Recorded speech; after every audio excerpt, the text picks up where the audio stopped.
ஸ்கோப்ல என்னென்ன விஷயங்கள் புதுசா இருக்கு, அதனால பயன்கள் என்ன அப்படின்னு ரொம்ப அழகா சொல்லிட்டீங்க.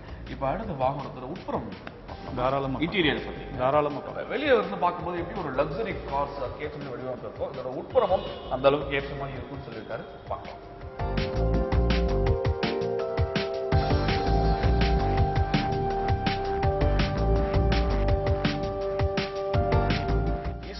மேக்ஸ் வெளியிருந்து பார்க்கும்போது அவ்வளவு பிரம்மாண்டமா இருந்துச்சு. உள்ள இருக்கும் போதும் நம்மளோட சொந்த மகிழுந்துல உட்கார்ற மாதிரி ஒரு மகிழுந்துல உட்காரக்கூடிய உணர்வு தான் ஏற்படுது. நான் பின்னாடி பார்த்தா மட்டும் தான் வந்து சரக்கு லிட்டருக்கு கூடுதலா ஒரு பகுதி நமக்கு அதிகமான இட வசதி கொடுத்துருக்காங்க.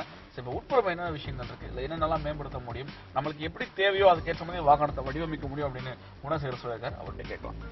சொல்லுங்க, முதல்ல இப்போ உள்ள உட்காந்து எனக்கு ஒரு புத்துணர்ச்சி ஏற்படுது. இந்த வாகனத்தை பொறுத்தவரையும் உங்களுக்கு பர்சனல் வெஹிக்கிள், அதாவது சிறந்த உங்களுக்கு ஒரு தன்மை காரோடைய வடிவமைப்பிலே இருக்கும். எனக்கு வந்து கவனிக்க ஒரு விஷயம் என்னன்னா, இந்த கண்ணாடிகள் சாலையை பார்க்கக்கூடிய கண்ணாடி இதுல வந்து ஒரு கோடு வேற போட்டிருக்காங்க. பார்க்கறது கொஞ்சம் புதுசா இருக்கு, ரொம்ப அகலமா இருக்கு.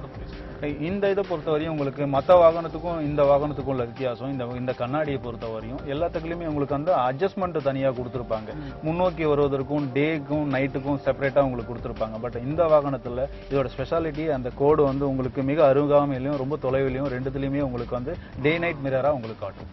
ஸ்டோரிங் வச்சு ரொம்ப கொஞ்சம் பெரிய ஸ்டோரிங்கா இருக்கு, ஓட்டுறது கொஞ்சம் சுலபமா இருக்கும். இதை பொறுத்தவரையும் பாத்தீங்கன்னா உங்களுக்கு கைக்கு நல்ல அடக்கமான ஒரு ஸ்டேரிங்காகவும் இது இருக்கும். இது வந்து பெண்களும் அழகாகவும் பயன்படுத்தலாம், பர்சனலாகவும் இது யூஸ் பண்றதுக்கான ரொம்ப மிக சிறந்த வாகனமாகவும் இருக்கும். இது ஸ்டேரிங்கை பொறுத்தவரையும் நல்ல அட்ஜஸ்டபிள். இது ஃப்ரண்ட் அண்ட் மூவ்மெண்ட் எல்லாம் உங்களுக்கு வந்து நல்ல அட்ஜஸ்டபிள். தேவையான பருமனா இருக்கிறவங்க கொஞ்சம் பேர் வந்து அதை மேல் நோக்கியும், ஒல்லியா இருக்கிறவங்க கொஞ்சம் மேல் நோக்கி பாக்குறதுக்கு கீழ் நோக்கியும் அது வந்து சிறந்த முறையில் அதை பயன்படுத்தி நல்ல பிளேன் பண்ணிக்கலாம். பார்க்கும்போது ரொம்ப கைக்கு அடக்கமாகவும் சிறந்ததாகவும் இருக்கும்.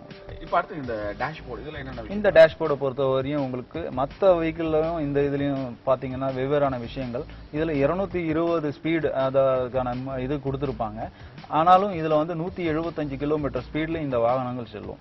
இந்த கனரக வாகனங்கள்லயே இது மிக சிறந்த எடை இருந்தாலும் 175 கிலோமீட்டர் ஸ்பீட்ல நம்ம போகலாம். இதுல இது வந்து எலக்ட்ரிக் பவர் ஸ்டேரிங். இதுல இந்த வாகனத்துல பவர் விண்டோ, சென்ட்ரல் லாக்கிங் எல்லாமே உங்களுக்கு இம்போர்ட்டட் ஏசி. இந்த ப்ளோயரை பொறுத்தவரையும் நல்ல அழகான வடிவமைப்புலையும், ஏசி பொறுத்தவரையும் நமக்கு 2 நிமிஷம் போட்டாலே உள்ளர அந்த கூலிங் உங்களுக்கு கிடைச்சிடும். அதே மாதிரி இருக்கையை பொறுத்தவரையும் ஒரு நல்ல ஒரு கம்ஃபர்ட், ஒரு சொகுசான ஒரு மகிழ்வுல எந்த அளவுக்கு இருக்கை இருக்குமோ அதுக்கு ஏற்ற மாதிரி இதுல இருக்கை அப்படி அமைச்சிருக்கீங்க. இந்த பின்புறம் இந்த இடம் வசதி இருக்குல்ல, அது எதுக்காக, அது எப்படி பயன்படுத்த முடியும் சொல்லுங்க. இந்த இடம் பொறுத்தவரையும் நமக்கு வீட்டுல எத்தனை பேர் இருக்காங்க, அதாவது மோர் தானே ஒரு 4 பேர் 5 பேர் இருப்பாங்க, சிலர் வந்து குழந்தைகள் இருப்பாங்க, அவங்களுக்கு ஏற்றால் மாதிரி போல சீட்டை வடிவமைப்புக்கு நம்ம பண்ணிக்கலாம்.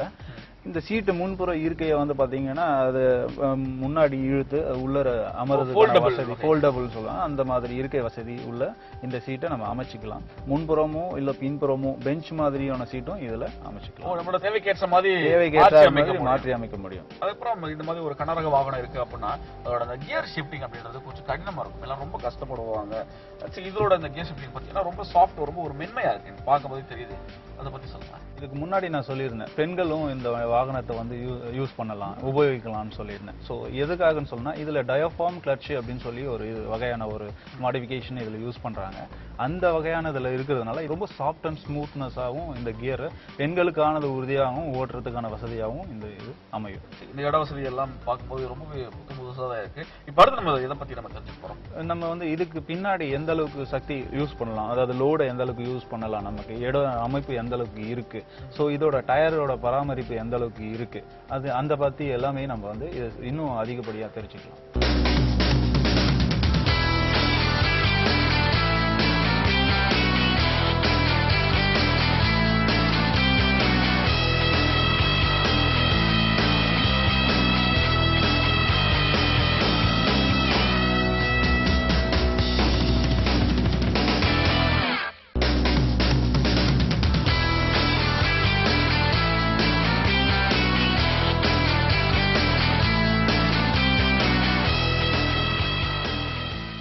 பின்புறம் பார்த்தாலே அவ்வளவு பொருட்கள் நம்ம வச்சுட்டு போனோம். முதல் இதோட கொள்ளளவு எவ்வளவு சொல்லுங்க.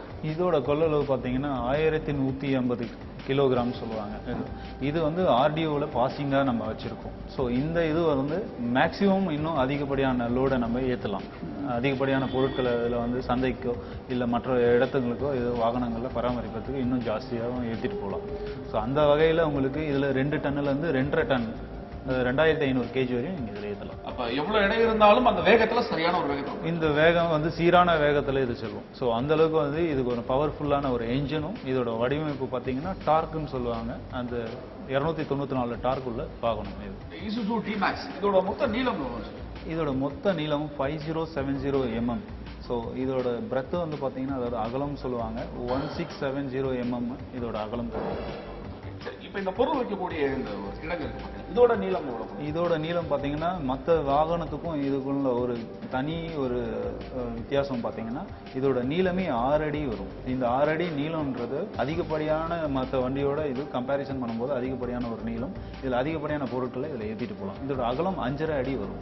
5.5 அடிங்கிறது உங்களுக்கு தேவையான பொருட்களை இன்னும் ஜாஸ்தியாக எடுத்துகிட்டு போகலாம். இட வசதி உள்ள ஒரு கிடங்கா இது இருக்கும். இருக்க முடியும். இப்ப இந்த வாகனம் வந்து இப்ப திறந்த வெளியே தான் இருக்கு. பின்பு கொள்ளக்கூடிய இது எந்த மாதிரிலாம் மாற்றி அமைக்க முடியும்? அதுக்கு வாய்ப்புகள் இருக்கா? கண்டிப்பா இது மாற்றி அமைக்கலாம்னு பார்த்தீங்கன்னா உங்களுக்கு ஜிப்சின் பழைய வாகனங்களை நீங்க பார்த்துருப்பீங்க. மேல சாஃப்ட் டாப்னு சொல்லி ஆங்கில எல்லாம் போட்டு அதுக்கான வடிவமைப்பு இருக்கும். ஸோ அந்த வடிவமைப்புல இது வந்து அழகானதாகவும் தோற்றம் வந்து இன்னும் சிறப்பாகவும் இருக்கும். இதுக்கு மேல கெனோப்பின்னு சொல்லுவாங்க. பழைய அதாவது பெரிய நிறுவனங்கள்ல இருந்து பராமரிக்கப்பட்ட நம்மளோட கெனோப்பிகளை இதை வாங்கி வடிவமைச்சோம்னா இன்னும் அழகாகவும் சிறந்ததாகவும் இதுல இருக்கும். அதுக்கான வாய்ப்புகளும் நீங்க இதில் ஏற்படுத்தி கண்டிப்பா கண்டிப்பா.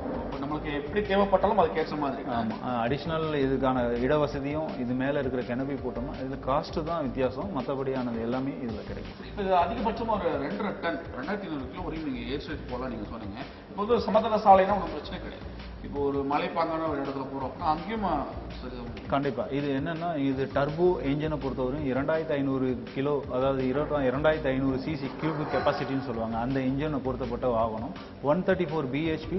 இதோட டார்க்கே 294 போது உங்களுக்கு மலைப்பாகான பள்ளமான மேடான எந்த ஒரு இடம் நெருக்கடியான சாலையா இருந்தாலும் இது மிக சிறந்ததாகவும் சிறப்பாகவும் செல்லக்கூடிய திறன் கொண்ட வாகனம் கொண்டிருக்கீங்க. இப்போ நம்ம பின்புறம் இந்த கதவு நான் திறனே பார்த்தீங்களா, அதில் எனக்கு பிடிச்ச விஷயம் என்னன்னா இந்த மாதிரி ட்ரக்கில் நம்ம பார்க்கும்போது அதோட பின்புற கதவு வந்து ரொம்ப அதிக இடையா இருக்கும். ஆனால் இது பார்க்கும்போது ரொம்ப சுலபமாக இருந்தது. ஆனால் ரொம்ப அதிக திறன் இருந்த மாதிரி இருந்தது. இதோட குவாலிட்டி பொறுத்தவரையும் பார்த்தீங்கன்னா அதிகப்படியான கவனிப்போடு இது செஞ்சுருக்காங்க. ஸோ இது வந்து ஈஸியாக வந்து நம்ம வந்து புல் பண்ணி மூடுறதுக்கும் திறக்கிறதுக்கும் இந்த வசதியாகவும், பின்புறம் ஏதாவது இம்பேக்ட் அதாவது ஆச்சுன்னா இது வந்து இதுக்கான பொருளை வந்து பாதுகாப்பாக இருக்கிறதுக்கும் அதுக்கான வசதியாகவும் இதை திறனாகவும் செஞ்சுருக்காங்க. அப்புறம் இன்னும் கவனிக்கக்கூடிய ஒரு விஷயம் என்னன்னா இந்த பின்புறம் இருக்கக்கூடிய இந்த கண்ணாடிகள் கொஞ்சம் அகலமாக நீங்கள் கொடுத்துருக்கீங்க.